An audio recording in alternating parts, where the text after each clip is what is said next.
Hey guys, welcome back and thanks for joining me. I'm your host, Sherry.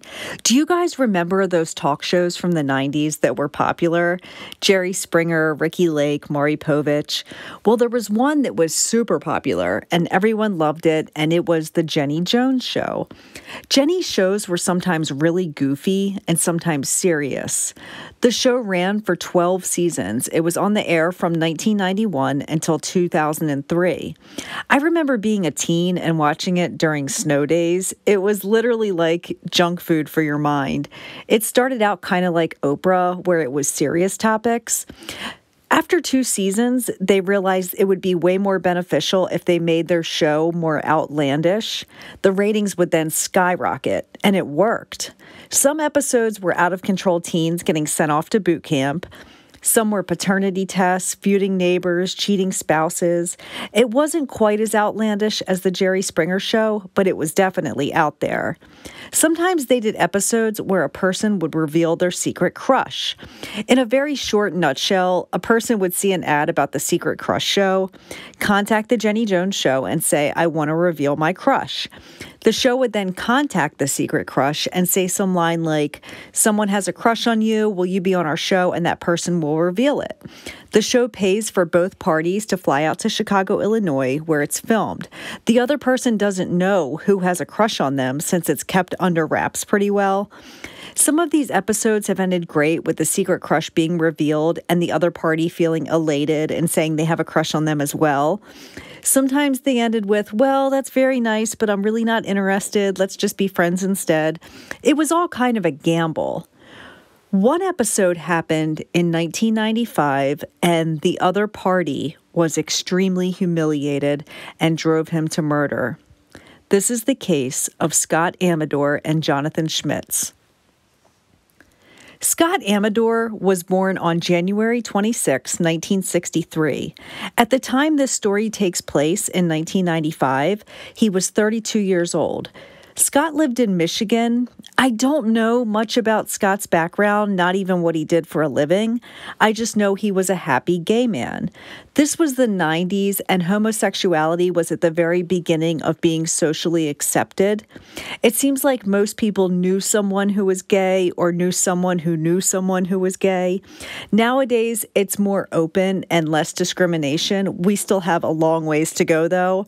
And I'm going to stop there because if not, I'll go on my huge rant about LGBT rights and so on. I'll do a separate show someday about that. You guys know I'm a very open supporter of the LGBT community. My son was bisexual, and a lot of his friends who my husband and I have kind of taken under our wings are gay, lesbian, non-binary, and transsexual. I'm surrounded by LGBT folks all the time, and they're some of the best people I know. Another key character in this story is a man named Johnathon Schmitz. Johnathon is a 24-year-old man who lives not too far from Scott. He works as a waiter at a local restaurant, The Bottle and Cork. Scott and Johnathon don't know each other well. They have a mutual friend named Donna. Now, I'm not 100% certain how the three of them came to be on the Jenny Jones Show. The show asked at the end of an episode if anyone out there would like to participate in a secret crush reveal show to please call the show.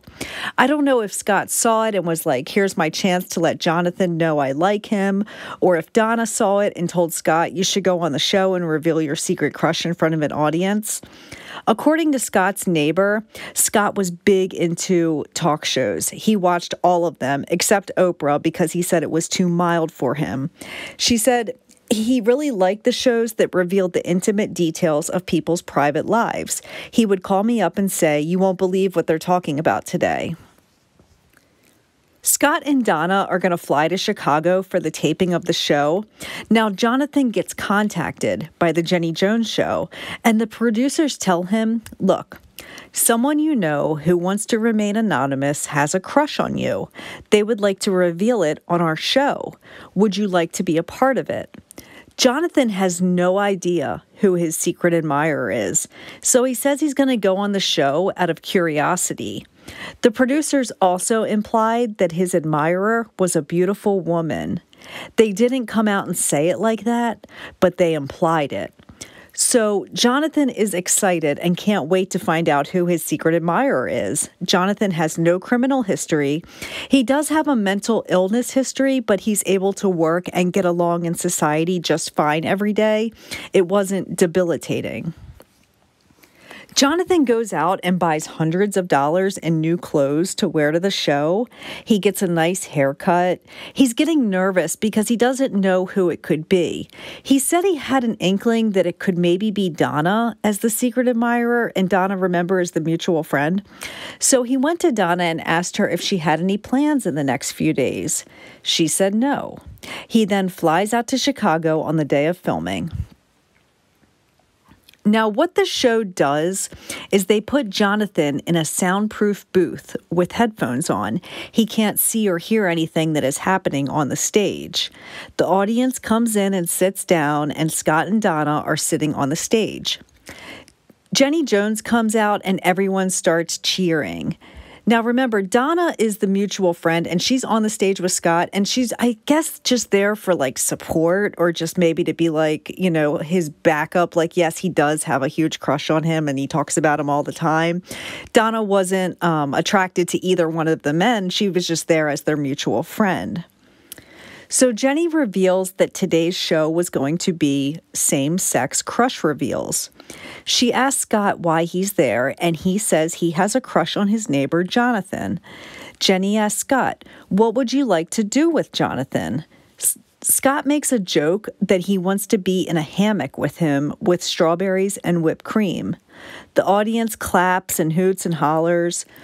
Finally, Jenny says, well, let's bring Johnathon out. Johnathon comes out of the soundproof booth and is shocked to see Donna and Scott sitting there. Johnathon is extremely embarrassed to learn that Scott has a crush on him and that he was his secret admirer. Scott gives Johnathon the most awkward hug ever, and they both sit down. Johnathon is played the tape of Scott talking about the things he would do to him. Johnathon is extremely nervous and just kind of laughs about it. His body language would later be analyzed by experts, and he was showing all the signs of having a breakdown.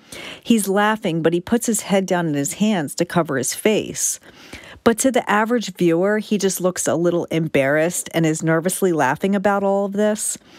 Johnathon states he is not interested and he is a heterosexual man. He doesn't like men. The crowd starts booing him. Scott looks disappointed, but he knew this was a risk he was going to take. The show is incredibly awkward and cringy. Whatever embarrassment Johnathon was feeling, he managed to still remain calm and polite. According to a former Jenny Jones employee who is anonymous, he said the general mood was one of sadness mixed with bewilderment. You can actually find the video online. It's been a couple years since I watched it, but it's public and all over the internet. Even though it's never aired on television, it's still out there. It comes out later that Scott and Johnathon knew each other for about a month. They weren't close. I think they had hung out once with their mutual friend, Donna. Johnathon knew Scott was gay, and he wasn't really fazed by it. He had the same mindset that a lot of straight men have, especially in the 90s. It's that famous line, I know you've heard it, I don't care if you're gay, just don't hit on me. So he wasn't bothered that Scott was gay.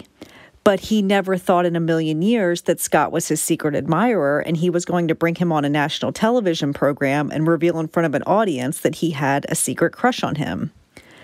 The show ends and everyone goes home. For the next 2 to 3 days, Johnathon is acting different. He's embarrassed and feeling shitty. He thought some beautiful woman was his secret admirer, and he feels like he got ambushed and put on the spot. His coworkers said he seemed off in those couple days. On the second night home from the show, Johnathon stayed the night at the home of a female friend. He came back to his apartment about 10 a.m., and he finds a note that was written by Scott and left on his porch. It wasn't public what was written in that note. Whatever it was to Johnathon, it was the nail in the coffin. It's been noted that the note was sexually suggestive, but again, its contents weren't released publicly. Johnathon leaves his apartment and drives to his bank where he withdrew $300 in cash. He then drove to a hardware store and he asked the clerk for a box of 12-gauge shotgun shells. He used some of the cash that he withdrew to pay for them. Johnathon pulls into a strip mall and walks into Gary's gun shop. He tells the owner he'd like to purchase a Mossberg 12-gauge shotgun. He paid $249 for it, and he had to fill out a background info card. That's all they did back then. He told the shop owner that he was going hunting with his father, and that's why he needed a shotgun. Johnathon drives to his apartment where he assembles the shotgun and loads it with bullets. He then drives to Scott's house. He asks Scott about the note. It's not known what the two of them talked about, but then Johnathon walks off the porch and to his car where he retrieves his shotgun. He walks back up to the porch. Scott sees what he's carrying and began frantically closing the door. Scott armed himself with only a wicker chair that was in his living room. Johnathon shoots Scott twice in the chest and he dies instantly. Johnathon leaves and he calls 911. He's shaken and he tells the operator that he thinks he just killed a man. She asks the location and he gives it to her. She asked, why did he do it? Johnathon's response is, because he fucked me on national television. Johnathon is immediately arrested. This trial would be highly publicized. He was known as the Jenny Jones show killer. Court TV was airing all-day sessions, and the news was giving nightly updates. The prosecutor in Johnathon's trial, Richard Thomas, gets a lot of heat from the media and Scott's friends and family.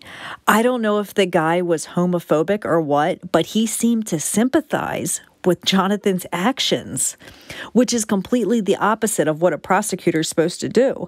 His job is to put this guy away for the rest of his life.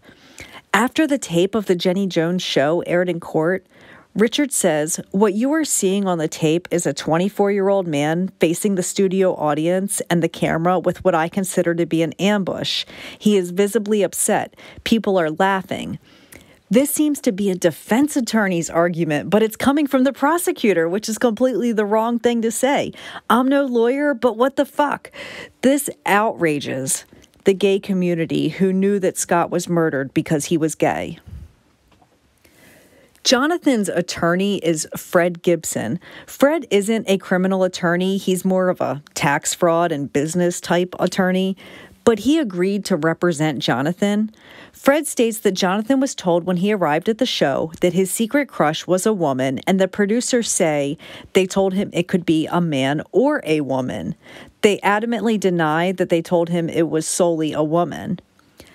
Johnathon was charged with first-degree murder. You guys know from my past shows that in order to be tried for first-degree murder, all the stars have to align just right. First-degree murder isn't a charge that gets handed out to just anyone. The prosecutors must prove that this murder was premeditated. The fact that Johnathon bought ammunition at one store and a gun at another store was the best argument the prosecution had for first-degree murder. They also have Johnathon on tape confessing to the murder, but it was inadmissible because he was not read his Miranda rights beforehand.